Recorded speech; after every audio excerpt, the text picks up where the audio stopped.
남북 공동 진상조사를 통해서 우리 민족 공통성을 회복하는 모범적인 기자가 될 것으로 저는 확신합니다.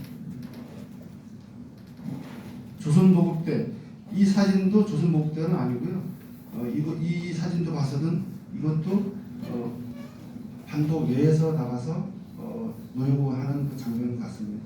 일단 조선보국대 시생을 추모하면서 발표를 마치도록 하겠습니다. 감사합니다.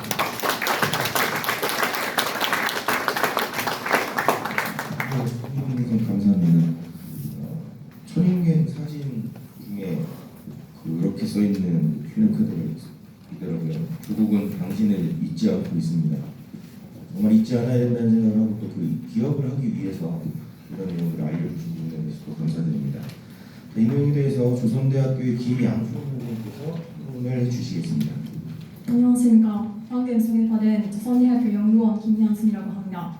저는 현재 박사과정에서 국제법을 전공하고 있습니다. 발표자 선생님께서 저보다 인생 경험이 많으신 분이시기에 좀 떨리기도 합니다만 론평을 하자고 생각을 합니다. 제가 론평글을 제출하는 것이 좀 늦어지고 이 제자가 아니라 따로 다른 분들이 별지 자료가 있기 때문에 그것을 참조해 주셨으면 합니다. 식민지 해방에서 75년이 지난 현재도 식민지식 희생자들의 유해는 일본 국내 여러 곳과 해외에도 산산이 흩어져 있습니다. 발표자의 연구는 이전까지 진상규명이 어려웠던 중부 지역을 대상으로 하고 있으며 수많은 증언들과 발표자 자신의 현장 방문이 연구를 안받침하고 있습니다. 이로부터 본 연구는 맹강현 선생님의 선행 연구를 자료의 추가와 거듭되는 실천을 통해 넘었다는 데서 큰 학술적 의의를 가지고 있으며 앞으로 식민지의 그늘을 가지고 일본 제국주의의 전쟁 책임을 추궁하는 데서 도움이 될 것이라 생각됩니다. 본 논평에서는 역사학적 시점이 기본으로 된 연구 성과에다가 제가 국제법을 전공하고 있기 때문에 국제법적 시점을 덧붙이는 것과 앞으로 분남과 민간 차원에서 유해공헌 사업을 벌려나갈 움직임에 대하여 확인한 다음 몇 가지 질문을 하겠습니다. 우선 전쟁 중에 사망한 희생자의 유해는 인도적인 관점에서 한국에 선환되어야 한다는 견해가 일반적입니다. 여기서 인도라는 말은 전쟁법규 혹은 무력전쟁법을 안받침하는 중요한 원칙으로서 전투방법을 처음으로 조약한 1868년 상트페테르부르크 선언에서 사용되어 그 후 각종 전쟁법규에서 정면에 기초로 되었습니다. 그 속에서도 1949년에 채택된 제네바 조약은 국가가 전쟁 피해자를 보호할 것을 규정하였으며 제2차 세계대전이 벌어진 당시 군인들만이 아니라 민간인에게까지 피해가 발생됨으로써 각국은 전쟁 피해자를 보호하기 위한 인도적인 조치를 취하기 시작했습니다. 일본이 본 조약을 비준한 것은 1953년이기 때문에 일본 정부는 제2차 세계대전 시기 효력을 가지지 않았던 법에 대한 위반에는 책임이 없다고 주장을 하고 있습니다. 그러나 1996년 유엔 인권위원회에서 제정된 금하라 수아인 보고에 의하면 전쟁 피해자 보호를 위한 각종 국제인도법은 위심할 바 없이 관습국제법의 일부이며 무력분쟁 시 적용할 수 있다는 것입니다. 따라서 일본이 조약 가맹국이 아니었다 하더라도 국제인도법 위반에 책임을 지게 된다는 것입니다. 다음으로 근육간제동원 진상규명 유해공헌 사업과 관련하여 2018년 4.27 반문점선언이 결정적 계기가 되어 같은 해 7월에 결성된 분남 민화협 조선인 유골 정환추진위원회 사업을 둘 수 있습니다. 2018년 8월에 도쿄에서 진행된 기자회견에서는 민화협 대표 상임 위장이 일제 식민지 시 강제로 낸되었다가 희생된 조선인들의 유골을 공동으로 성환하기 위한 조선의 혼 아리라는 기념운동을 정리하여 민간 차원에서 과거 역사의 청산을 진행할 계획을 발표하고 여기에 청룡과 일본 시민단체가 협조할 의사를 밝혔습니다. 그래서 사업을 추진한 결과 2019년 3월 오사카 통극사에 안치되어 있었던 74주의 유해를 남추기로 공헌하게 되었습니다. 뿐만이 아니라 11월에 진행된 실무회담에서는 조선인 유골 성환 추진위원회를 간제동원 진상 규명을 위한 분남 공동위원회로 확대 발전시킬 것이 합의되었습니다. 이것은 간제동원 문제를 유해공헌에 한정하지 않고 군인, 군속, 위안부 등 폭넓은 문제로 확대시켜 나갈 것으로 추정됩니다. 식민지 거부 미청사는 전후 75년이 지난 오늘도 희생자 유해가 일본 국내외에 반치되어 있는 사실을 만들고 있습니다. 따라서 유해 공헌 문제를 풀어나가는 것은 일본이 회피하여 온 식민지 거부 청산을 촉진시켜 나가는 사업으로 되며 유가족들이 줄어들고 있는 현 상황에서 시급히 해결되어야 할 것입니다. 네, 발표자에 대한 질문은 다음과 같습니다. 첫째로 발표자가 주목한 해남도에서의 희생자 유해를 보완하자면 또한 아직은 진상이 밝혀지지 않고 있는 중국의 다른 지역에서의 진상 규명을 하자면 중국의 경력이 필요하다는 점에서 일본 국내 유해 보완 사업보다 관여 주체가 많다고 보는데 현실적으로 어떻게 협조해 나갈 것이 바람직한가 하는 문제입니다. 아까 발표에서 있은 것처럼 랜전 체제에 의한 어려움이나 중국 정부의 소극적인 태도가 지적되어 있었는데 그러한 여태까지 어려웠던 중국의 협력을 어떻게 획득해 나갈 것인가 하는 것을 들려주셨으면 합니다. 둘째로 제2차 세계대전 시기 희생자들의 유해를 어떻게 다루는가 하는 입장은 국가마다 차이가 있는데 봉판을 원칙으로 삼아야 하는가 하는 문제입니다. 그런데 미국은 전쟁 시 미국인 사망자 유해 조사와 봉판을 위한 외교 교섭을 졸저히 진행하고 있습니다. 2018년 싱가포르에서 초미 순회 회담이 진행되었을 때도 미국인의 유해 봉판 문제가 선정되어 있습니다.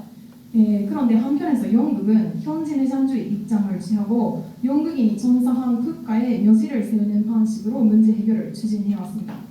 현실적으로 봉환이 어려울 경우도 고려하면서 어떤 조치를 취하도록 요구할 것인가 하는 데 대해서 이야기를 들려주셨으면 합니다. 이상으로 토론을 마치겠습니다. 네, 감사합니다.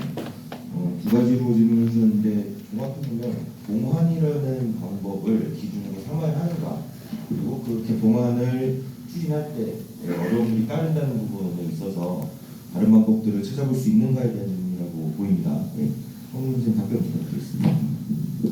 네, 이렇게 토론문을 잘 써주셔서 감사합니다. 감사하고요. 제가 이 분야에 대해서 관심이 많지만은 이 국제법하고 같이 연결시킨다는 것 아주 좋은 제안을 해주시고 또 참고될 만해서 감사드립니다. 첫 번째 질문입니다. 왜 중국 정부하고 그동안 잘 못해왔느냐, 협조가 안 됐느냐.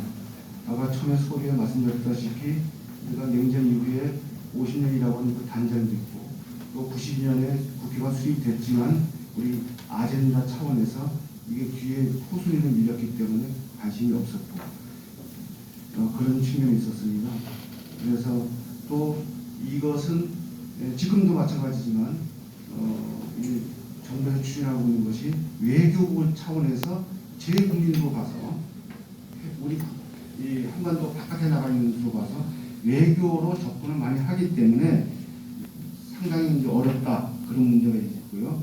특히나 중국 같은 경우는 지방 정부는 외교적 문제는 무조건 중앙 정부의 허락이라든가 의견을 따르기를 원합니다. 그러니까 하이난성 사마시라든지 지방 정부에서는 전혀 할 권한이 없고 무조건 외교부입니다. 또 외교부에서도 또 이런 문제에 대해서는 아까 55개 민족의 소수민족에 대한 그런 문제, 특히나 이것이 역사적으로 이 조선인이 맞느냐 말하자면 아까 4만 5천 명 호주인 현지 주민들 엄청나게 많은 사람들이 거기서 희생이 됐는데 특히 천인경 같은 경우에 꼭 한국인이냐 조선인이냐 라고 하는 문제가 이르당 증명해봐라. 그렇지만 2005년에 2006년에 하이난성 정부가 발간한 철발부활에 피 있는 비바람 끝에도 분명히 나와 있거든요.